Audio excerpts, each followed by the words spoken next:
할렐루야. 오늘도 우리 하나님 아버지와 주 예수 그리스도로부터 은혜와 평강이 여러분의 삶과 가정 위에 함께하기를 축복합니다. 코로나19 사태가 장기화됨에 따라 지치고 힘든 상황이 계속 이어지고 있습니다. 그리고 더 답답한 것은 이 시간이 얼마나 계속될지 아무도 모른다라는 겁니다. 과연 끝이 있기는 한 건가라는 의문이 들 때면 애써 지켜왔던 마음이 무너져서 낙심이 될 때도 있습니다. 네, 여러분, 가만히 보면요, 코로나 바이러스의 위협으로 인해 두려움 속에 살아가고 있지만 사실 우리의 삶 속의 위기는 단지 이번 한 번만이 아니었습니다. 살면서 수많은 어려움과 고난과 시련이 있었고 그 힘든 시간을 다 지나 지금 이 자리까지 온 겁니다. 마찬가지로 코로나19 사태로 힘든 시간을 보내고 있지만 언젠가는 분명 이 시간 또한 지나가게 될 것입니다. 자, 그럼 코로나19만 종식되면 이제 모든 일이 순풍에 돛단 듯이 일사천리로 나아갈 수 있을까요? 그렇지 않습니다. 우리를 낙심케 할 상황들이 아직도 여전히 줄을 이어 기다리고 있습니다. 살면서 쉬웠던 날은 단 하루도 없었다라는 만화가 박강수 씨가 지은 책의 제목과 같이 여러분 지금껏 살면서 참 사는 게 쉽고 편하다라고 느낀 적이 과연 있으셨나요? 별로 없으실 겁니다. 남녀노소 빈부귀천을 떠나 모든 사람은 저마다의 삶의 문제와 고충들을 다 갖고 있습니다. 사는 게 결코 쉽지가 않습니다. 우리의 삶에는 우리를 낙심시키는 많은 문제와 어려움들로 가득합니다. 어쩌면 오늘 이 시간에도 여러 가지 삶의 무게로 지치고 낙심한 채 주님 앞에 나오신 분도 계실 겁니다. 지금 여러분의 마음은 어떠신가요? 혹시 낙심해 있지는 않으신가요? 낙심의 한자를 풀어보면요, 떨어질 낙의 마음심입니다. 마음이 떨어진 상태가 바로 낙심입니다. 비슷한 말로는 실망, 낭망, 낙담, 상심 등이 있는데요, 바라던 일이 이루어지지 않았을 때, 또 예기치 못한 고난이 찾아왔을 때 우리는 낙심하게 됩니다. 그런데 안타까운 것은요, 우리는 이 낙심의 문제를 대수롭지 않게 넘기는 경우가 많다라는 겁니다. 지금 내 마음은 낭망에 있는데 체면 때문에 괜찮은 척하며 감추고 숨긴 채 살아갑니다. 마음이 무너지고 떨어져서 밤새 뒤척이며 속앓이를 하면서도 시간이 지나면 괜찮아질 거라고 덮어둔 채 그냥 넘겨버립니다. 네, 여러분, 이 낙심의 문제를 적절히 다루지 않으면요, 공황장애, 다양한 강박장애, 각종 공포증, 조울증, 불면증의 원인이 되기도 하고요, 심지어는 극단적인 선택을 하게 하기도 합니다. 그만큼 무서운 것이 바로 낙심입니다. 아이러니하게도 여러분, 바이러스로 감염된 사망자의 숫자보다 마음이 무너져서 낙심해서 자살한 사망자의 숫자가 훨씬 더 많습니다. 올해 우리나라에서 코로나19 감염증으로 인해 사망한 사람은 현재까지 295명입니다. 그런데 여러분, 낙심한 마음으로 인해 스스로 목숨을 끊는 사람들은요, 한 해 13,000명이 넘습니다. 바이러스가 우리를 절망시키는 것이 아니라 낙심한 우리의 마음이 우리를 절망케 합니다. 자, 그렇다면 왜 우리는 낙심하는 걸까요? 답은 의외로 간단합니다. 우리는 흔히 어려운 문제나 상황 때문에 낙심한다고 생각합니다. 근데 여러분, 어려운 상황이 우리를 낙심시키는 것이 아닙니다. 우리가 낙심하는 이유는요, 믿음이 없어서 그런 겁니다. 그래서 오늘 이 시간은 왜 낙심하는가라는 제목으로 낙심의 세대 속에서도 믿음으로 승리하는 삶을 살아가는 방법에 대해서 함께 은혜를 나누고자 합니다. 자, 그렇다면 코로나19와 같이 예기치 못한 고난이나 뜻하지 않는 어려움으로 인해서 낙심의 상황에 처했을 때 우리는 어떻게 해야 될까요? 먼저 지금 낙심해 하고 있는 나를 향해서 내가 나에게 하나님의 말씀을 전해야 됩니다. 내가 나에게 하나님의 말씀을 전한다는 것이 이상해 보이지만 오늘 시편 기자는요, 낙심하고 있는 자기 자신을 향해서 하나님의 메시지를 반복해서 전하고 있습니다. 우리 다시 한번 읽어볼게요. 우리 42편 5절 말씀 우리 다시 한번 읽겠습니다. 내 영혼아, 내가 어찌하여 낙심하며 어찌하여 내 속에서 불안해하는가? 너는 하나님께 소망을 두라. 그가 나타나 도우심으로 말미암아 내가 여전히 찬송하리로다. 우리 11절 말씀입니다. 내 영혼아, 내가 어찌하여 낙심하며 어찌하여 내 속에서 불안해하는가? 너는 하나님께 소망을 두라. 나는 그가 나타나 도우심으로 말미암아 내 하나님을 여전히 찬송하리로다. 43편 5절 말씀입니다. 내 영혼아, 내가 어찌하여 낙심하며 어찌하여 내 속에서 불안해하는가? 너는 하나님께 소망을 두라. 그가 나타나 도우심으로 말미암아 내 하나님을 여전히 찬송하리로다. 아멘.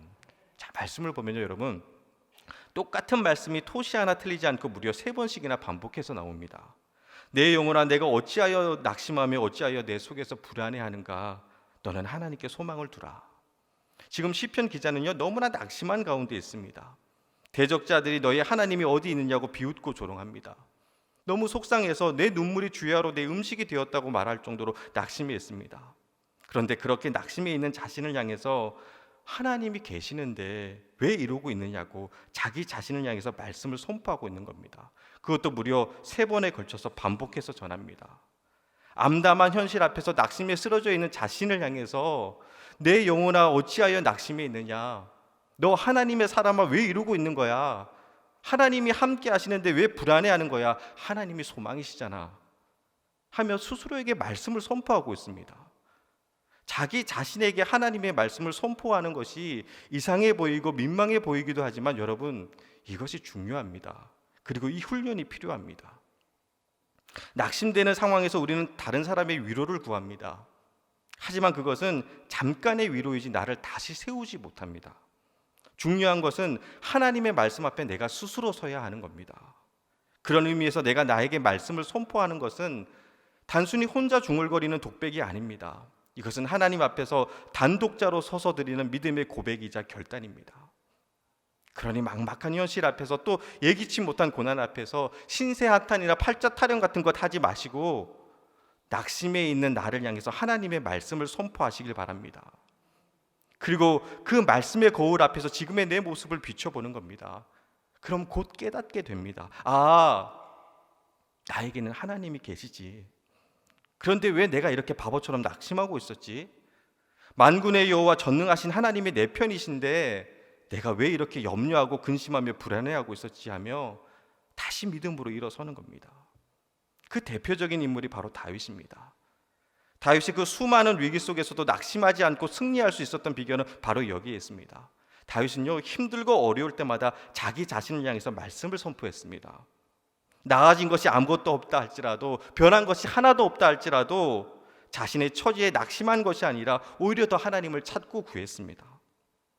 여러분, 시편의 그 주옥과 같은 다윗의 그 믿음의 찬양들은요, 다른 사람들에게 들려주기 위한 찬양이 아닙니다.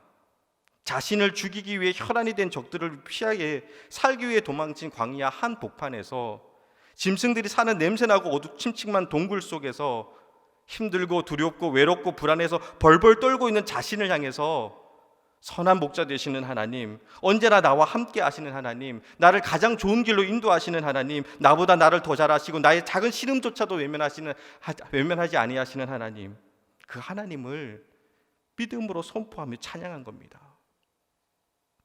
그런 의미에서 다윗의 찬양은요, 하나님을 향한 다윗의 믿음의 고백이었고 다윗의 눈물이었고 다짐이었고 선포였습니다. 예를 들면 시편 57편 7절 8절 말씀을 보면 이런 말씀이 나옵니다. 하나님이여, 내 마음이 확정되었고 확정되었사오니 내가 노래하고 내가 찬송하리이다. 내 영광아 깰지어다, 비파와 수금아 깰지어다, 내가 새벽을 깨우리로다. 아멘. 많은 성도님들이 좋아하는 유명한 말씀입니다.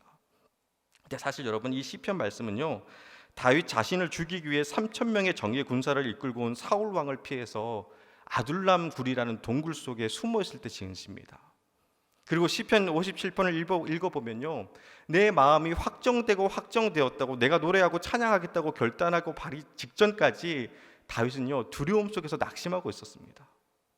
수많은 적들이 나를 삼키려 한다고, 창과 화살이 나를 겨누고 있고 날카로운 칼과 같은 그들의 혀는 나를 조롱하고 비웃고 있다고, 내 영혼이 억울하고 그들이 내 앞에서 함정을 파놓았다고, 그렇게 자신의 처지에 낭망하고 있었습니다. 그런데 여러분, 다윗은요, 낙심하는 걸로 끝나지 않았습니다.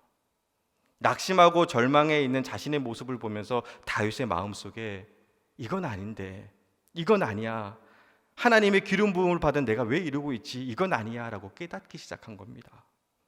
그리고 나서 낙심한 자신을 향해 흐트러진 마음을 다잡고 하나님의 말씀을 선포합니다. 하나님, 이제 제가 탄식하지 않겠습니다. 하소연하지 않겠습니다. 마음을 확정합니다. 마음을 확정하겠습니다 라고 결단을 한 겁니다. 그 말씀이 바로 하나님이여, 내 마음이 확정되었고 내 마음이 확정되었사오니 내가 노래하고 내가 찬송하리로다. 내 영광아 깰지어다 비파와 수금아 깰지어다 내가 새벽을 깨우리로다라는 말씀입니다. 여기서 새벽을 깨운다는 말씀은요, 단순히 시간적인 새벽을 의미하는 것이 아닙니다. 상처와 어려움으로 인해 캄캄한 내 영혼을 의미합니다. 사울 왕을 피해 굴 속에 들어갔습니다. 근데 그 순간 이렇게까지 살아야 하나 싶을 정도로 절망에 휩싸입니다. 그저 살기 위해서 몸부림치는 자신의 상황이 너무 초라하고 비참한 겁니다. 막막한 현실 앞에서, 답답한 미래 앞에서 다윗의 영혼이 캄캄해진 겁니다. 하지만 낙심하지 않고 그런 자신의 영혼을 향해서 선포하는 겁니다. 영광아 깰지어다 비파와 수금아 깰지어다 내가 새벽을 깨우리로다. 혹시 지금 내 영혼이 어둠이 짙으신 분이 계시다면, 내 상황과 처지가 너무 어려워서 낙심되고 근심에 쌓여 영혼이 공고한 분이 계시다면 어두운 내 영혼을 빨리 깨우셔야 합니다. 그냥 시간이 지나면 괜찮아지겠지가 아닙니다. 그 상태로 한 달도 가고 1년도 가고 평생도 갑니다. 완전히 어둠에 눌려서 불평하고 원망하고 탄식하고 절망하고 슬퍼하면서 한평생이 갈 수도 있는 겁니다. 내 영혼은 믿음으로 깨워야 빛 가운데로 들어가게 되는 겁니다. 지금 힘들고 어려운 시간을 보내고 계신가요? 낙심하고 있는 나를 향해서 하나님의 말씀을 선포할 수 있으시기를 바랍니다. 위기 앞에서 흔들리고 넘어진 초라한 나를 향해 실망하지 마시고 그동안 잊고 지냈던 하나님의 말씀을 다시 붙들고 선포하며 마음을 정하시기를 주님의 이름으로 축복합니다. 저는 개인적으로요, 낙심되고 힘들 때 저는 저에게 제가 문자를 보냅니다. 놀라지도 않으시네요. 내가 나에게 문자를 보낼 수 있나 의문이 드실지 모르지만 여러분, 보낼 수 있습니다.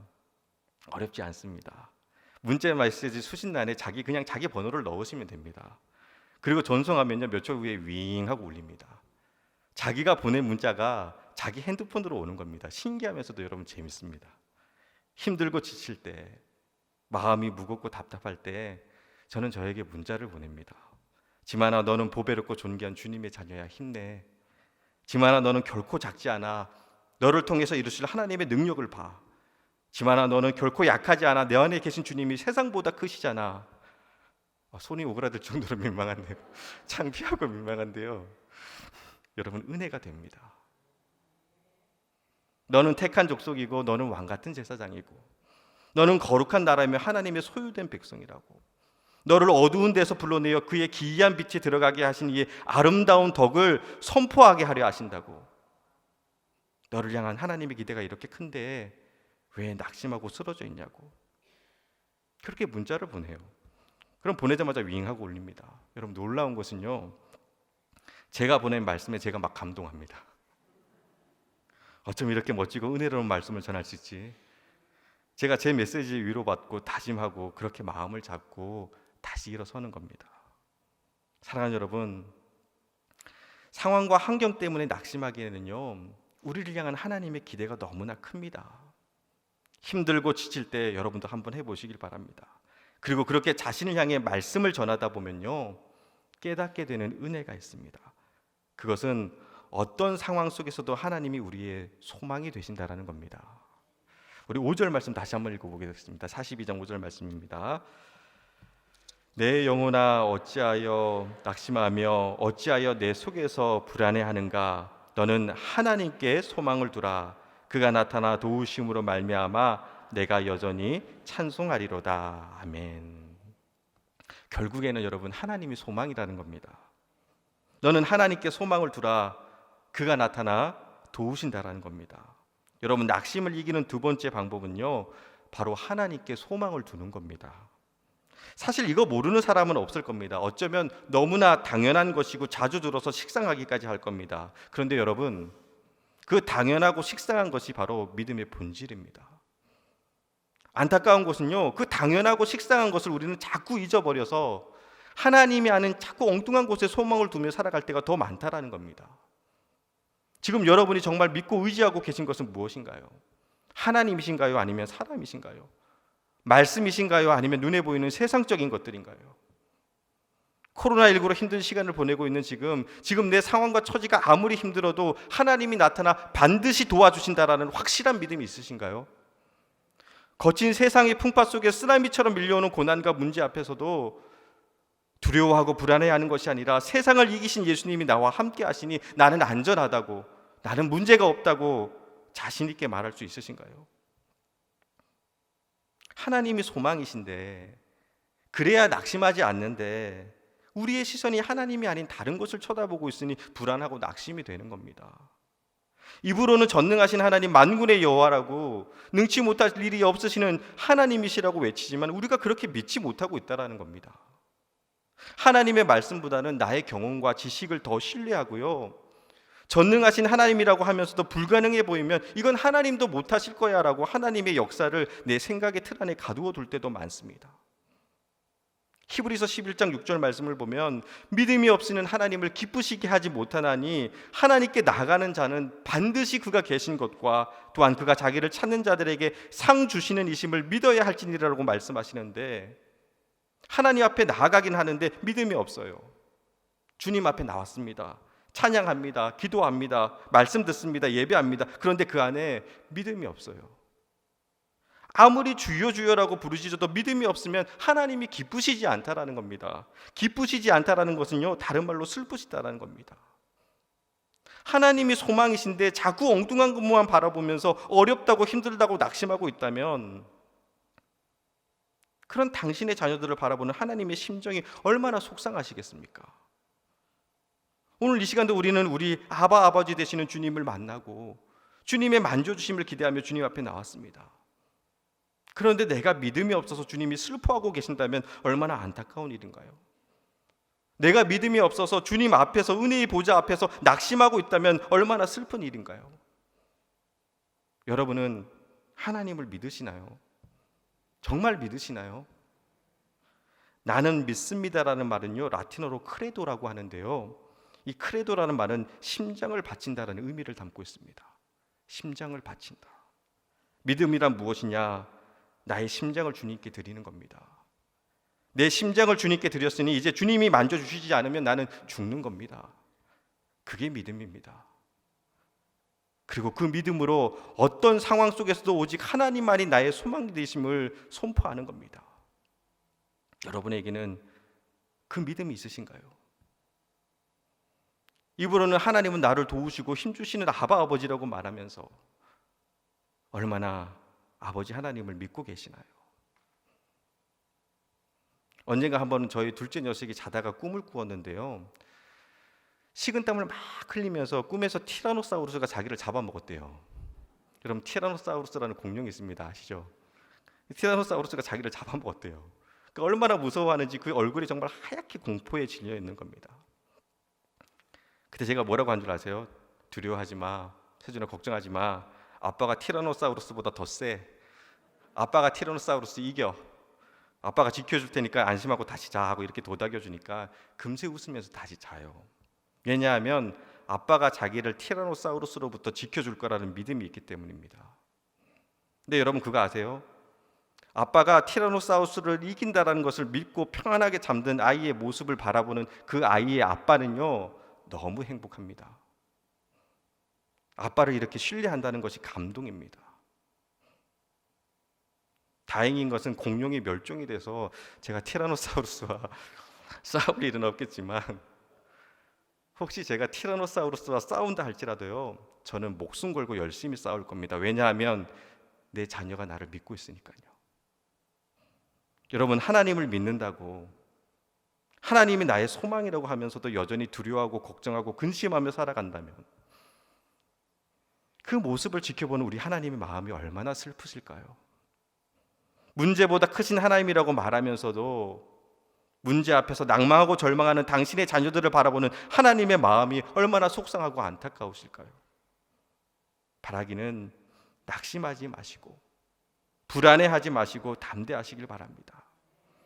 아무리 내 앞에 거센 문제와 고난이 나를 가로막고 있다 할지라도 우리의 아버지 되신 하나님이 다 이기십니다. 무섭다고 도망치지 마시고 두렵다고 세상적인 것 의지하지 마시고 그럴수록 더욱더 하나님을 찾고 구하시기를 주님 이름으로 축복합니다. 어떤 상황 속에서도 우리의 소망은 오직 하나님이신 줄 믿습니다. 마지막으로 오늘 말씀을 준비하면서 제가 본문 말씀에서 개인적으로 가장 좋았던 구절이 있습니다. 그것은 바로 마지막에 나오는 내가 여전히 찬송하리로다라는 말씀입니다. 내가 여전히 찬송하리로다. 내가 여전히 찬송하리로다. 지금껏 살면서 수많은 고난과 어려움이 있었지만 하나님은 나를 찬송하게 만드셨다라는 겁니다. 그리고 그렇게 전에도 찬송하게 만드셨던 하나님께서 이번에도 여전히 나를 찬송하게 만드실 것이라는 믿음의 고백이 이 말씀 속에 담겨 있습니다. 혹시 지금 내 힘으로 감당하기 어려운 힘든 문제 앞에 있다 할지라도 여러분 낙심하지 마시길 바랍니다. 하나님은 어떤 상황 속에서도 우리의 입에서 하나님을 향한 찬양이 끊어지지 않도록 우리를 돌보시고 인도하시는 참 좋으신 아바 아버지신 줄 믿습니다. 그리고 특별히 여러분 우리는요 그 좋으신 아바 아버지 하나님을 절절하게 경험했습니다. 다들 아시다시피 오늘은 광야 주일입니다. 정확히 4년 전 오늘 우리는 화재로 재떠미게 된 성전 앞에서 하염없이 울었습니다. 교회도 불이 나지 않은 세상의 비웃음과 조롱 앞에 찢어지는 가슴으로 서야 했습니다. 그때를 생각하면요 저는 아직도 가슴이 저려옵니다. 참담한 상황 속에서 당시에는요 성도님들의 눈을 제대로 못 마주쳤습니다. 이유는 그냥 얼굴만 봐도 눈에 눈물이 고였습니다. 그러다 괜히 꾹꾹 참고 있던 눈물이 주체 없이 터져 나오기라도 한다면 그 마음을 추스릴 자신이 없었기 때문입니다. 하지만 여러분 우리는 낙심하지 않았습니다. 울면서도 기도했고요 아파하면서도 하나님을 찬양했습니다. 왜냐하면 우리의 소망은 오직 하나님밖에 없었기 때문입니다. 그리고 지금 우리는 이렇게 아름답게 복원된 성전에서 여전히 그 하나님을 찬송하고 있습니다. 그리고 앞으로도 여전히 하나님을 찬송할 것입니다. 혹시 지금 여러 가지 아픔과 고난으로 인해서 낙심하고 계시다면 이 시간 자신을 향해 선포하세요. 내 영혼아 어찌하여 낙심해 있느냐? 어찌하여 내 속에서 불안해하고 있는 거야? 너는 하나님께 소망을 두라. 그가 나타나 반드시 너를 도우실 거야. 그래서 너는 여전히 하나님을 찬송하게 될 거야. 그렇게 믿음으로 선포하며 다시 일어나시기를 주님의 이름으로 축복합니다. 힘들고 어려운 시기를 보내고 있지만 여러분 꼭 기억할 수 있으시길 바랍니다. 어떤 상황 속에서도 하나님이 여전히 우리의 소망이 되어주십니다. 그 믿음으로 늘 승리하는 주님의 자녀들 되시기를 주님의 이름으로 축원합니다.